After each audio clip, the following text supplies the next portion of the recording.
Isang mapagpalang umaga po sa ating lahat. Kayo po ulit ay nasa munting hardin ni Sir Mio Vlogs. Sumaatin po ang kasaganahan, ang kaswertihan na dulot ng 2023 at sa taon ng Wood Dragon of year 2024.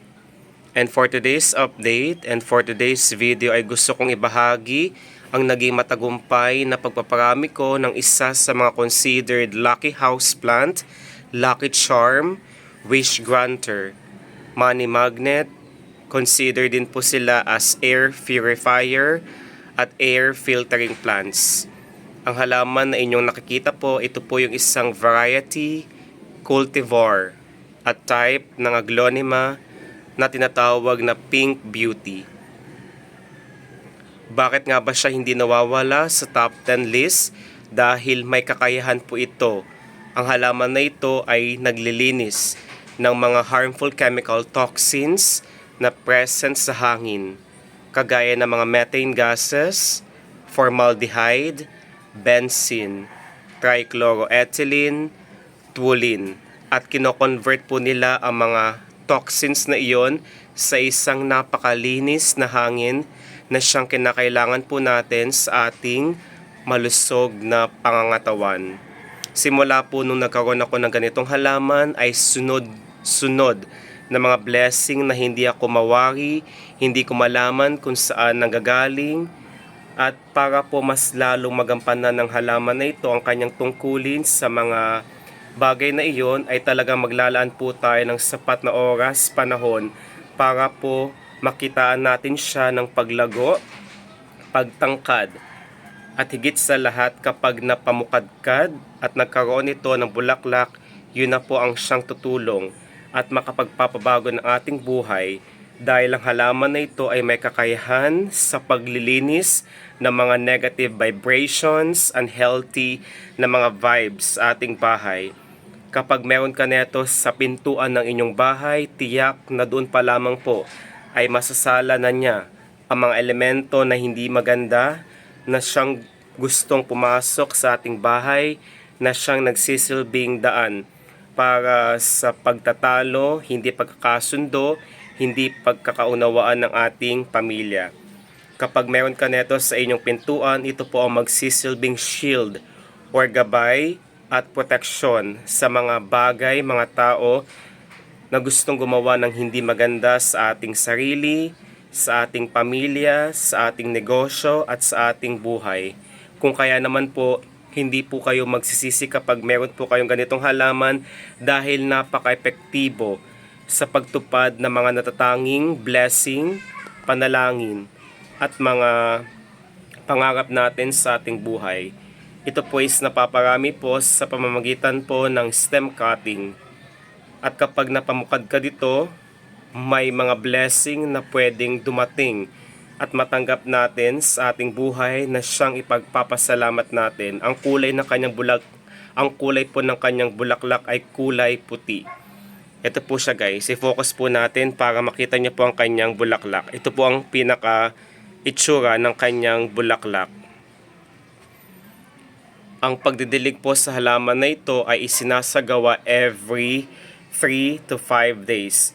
Wag na wag niyo po siyang ilalagay sa direktang sikat ng araw para hindi po siya magkaroon ng dark or brown edges. Yun po ang kayumanggi or itim na resulta na siyang nakikita po natin sa kanyang mga dahon or foliage.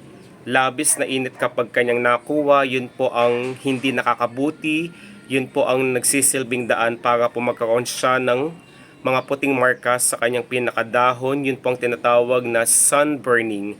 At kapag napabayaan po natin, ang suggested recommended na full exposure po ng araw sa halaman na ito is 2 to 3 hours lamang po. Kapansin-pansin kapag meron po siyang pangungulubot sa kanyang pinakadahon ay labis or sobra po ang kanyang nakuwang araw or sikat nito. Ang pagdidilig po dito ay dapat po ang mga tubig na galing sa kalikasan dahil napakabuenas at napakaswerte. Maswerte na po ang halaman na ito at mas lalong magiging pinakamaswerte kapag ipinadilig po natin ang mga tubig na galing sa kalikasan kagaya ng tubig bukal or tubig ulan. Napakaganda po, di ba? Isa rin po sa mga dapat nating tandaan kapag meron po tayong ganitong halaman, wag na wag po tayong gagamit ng hindi. Ang mga lupa po dito ay dapat po fast draining and absorbing. Kapag po hindi po fast draining or absorbing ang lupa na kanyang nakuha or ginamit, ay prone po iyon sa water stagnant.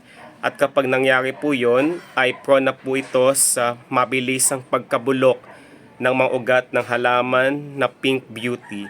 Kapag namatayan po tayo ng ganitong halaman, yun po ang sumisimbolo ng hindi magandang kapalaran or oportunidad.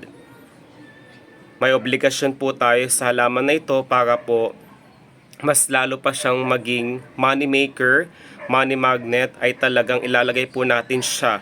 Ang tumbukan po ng napakabuenas at napakamaalwan na lokasyon para sa halaman na ito. Considered lucky charm po siya at lucky houseplant, kung kaya naman po suggested at recommended na dapat ilagay siya sa northeast portion dahil doon po sumisikat at sumisinag ang araw. Wag na wag po tayong maglalagay ng mga halaman sa kanluran or west portion location ng ating bahay dahil yun po ang sumisimbolo ng paglubog ng araw at hindi po iyon nagrepresenta ng isang maalwan, maayos at masaganang pamumuhay. At higit sa lahat po, maglalaan po tayo ng sapat na oras para po lagyan po siya ng fertilizer. Ang pinaka-best na fertilizer para sa halaman na ito is yung powderized eggshells. Kung magluluto po tayo ng mga putahe na may itlog, yung pinagbalatan po nito ay wag na wag nating itatapon. Bagkus, gagawin po natin siyang pulbos at yun po ang gagawin natin. Ilalagay po natin yon sa tuktok na ibabaw ng lupa dahil ang powderized eggshells po ay napakayaman sa calcium na siyang tutulong sa ating halaman para magkaroon ng maraming supling, suloy, at nakakatulong din po iyon para magkaroon nito ng mga bulaklak na siyang maswerte. Ang powderized eggshells din po ang siyang tutulong para po maging buwaghag, maging fertile ang lupa, at kapag nangyari na naging masagana po ang lupa, magkakaroon po ito ng daan para po mas lalo makapagbigay sa atin ng isang healthy, lush, at brilliant na halaman kagaya po neto.